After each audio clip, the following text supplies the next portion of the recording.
welcome to this new video of my channel, The Mental Traveler. I'm Caro Herrera and today I'm going to be reviewing a book called The Night Circus. It was written by Erin Morgenstern and it was published in 2011. It's 512 pages long. Before I begin to review it, I would like to say two things. First, that this will be a spoiler-free video, and also that I would like to dedicate this video to my dear friend and fellow bibliophile, Hannah, or Read by Midnight. She's my best friend from childhood, and she's been trying to make me read this book for years now, and I finally read it, so yeah, that's why I'm dedicating it to her.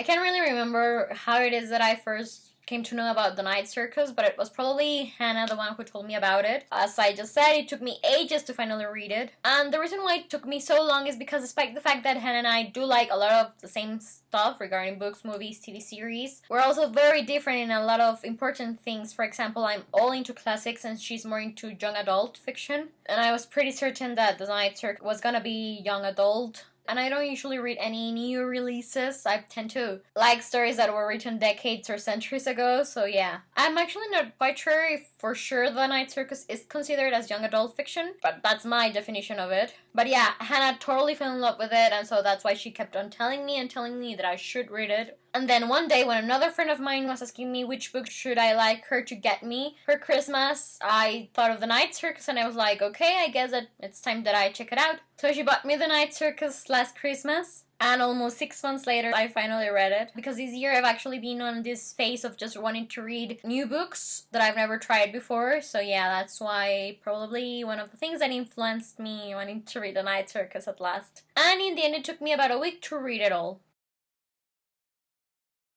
The story is set in the Victorian era when two magicians make a deal where they would both teach two young powerful students how to best beat the other in this important competition to see who is the best one out of the two. Events then unfold to create the Night Circus, a worldwide wandering magical circus that serves as a stage where these two students can practice their magic. But what happens when they end up falling in love? Will their feelings for each other be stronger than any other of the forces at work around them and between them? I won't tell you how it ends, but what I will say is that The Night Circus is in truth so much more than just this. It has several other characters and subplots, and the circus itself is this wonderful character in a way, seeing as the descriptions of it are very detailed, and it's no wonder that its name in English is The Circus of Dreams. And actually, the circus is meant to be that special that it even has its own fan base. People who follow it all over the world because they can't help but be utterly fascinated by its mysterious and surreal beauty and power. Okay, so I finally read The Night Circus and I give it a 3.5 out of 5 stars review for several reasons. I must admit, first of all, that I did enjoy it more than I thought that I was going to. It's a lovely, bittersweet tale, and I am in awe of the author's imagination, because she constructed this wonderful magical setting that allowed me to really feel as if I was inside the Night Circus. And up until last year, whenever I thought of magical realism, I would think of novels that I've read set in Latin America. But after reading Neil Gaiman's books, I'm starting to recognize what British people consider to be magical realism. In my opinion, The Night Circus can be considered as magical realism, but set in the States. But yeah, I did like the characters, the magical elements, and I can even oversee the non-linear narrative, something that I particularly don't care for as a reader, because of 3 things. First of all, it's a period drama, and those are my favorite types of books. So yeah, for example, if The Night Circus had been set in modern times, I probably wouldn't even have read it. Second, it has some really cute romantic plots, and the protagonist's love story is a slow burn, but I still enjoyed it. And I usually love spoilers and I enjoy knowing how a book ends, and I did have an idea of how The Night Circus would finish. But yeah, talking about slow burns, I was actually surprised by how long it took Celia and Marcus to fall in love. But I guess it's okay that it wasn't rushed, because when they do come together, it's believable.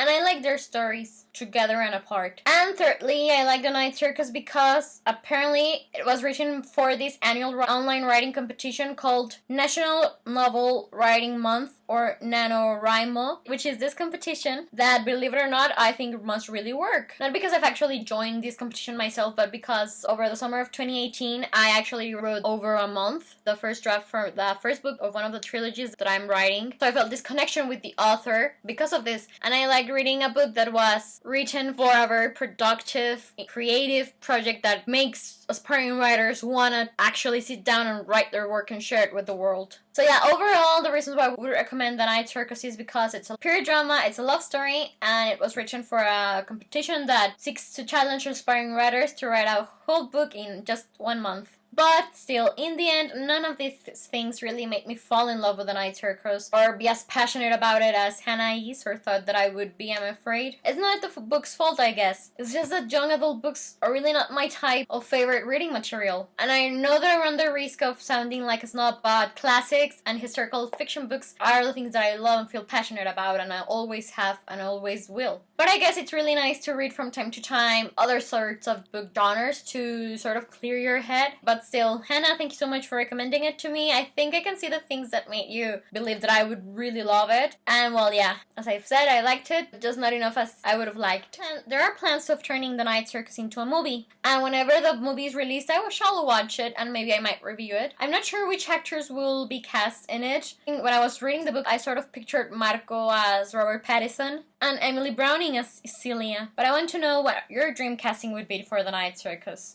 And talking about movies, The Night Circus actually reminded me a bit of a film that I really do enjoy, The Prestige by Christopher Nolan, starring Michael Caine, Christian Bale, Hugh Jackman, Scarlett Johansson, Rebecca Hall. So if you wanna sort of see a period drama about illusionists that's not about love, you could check The Prestige.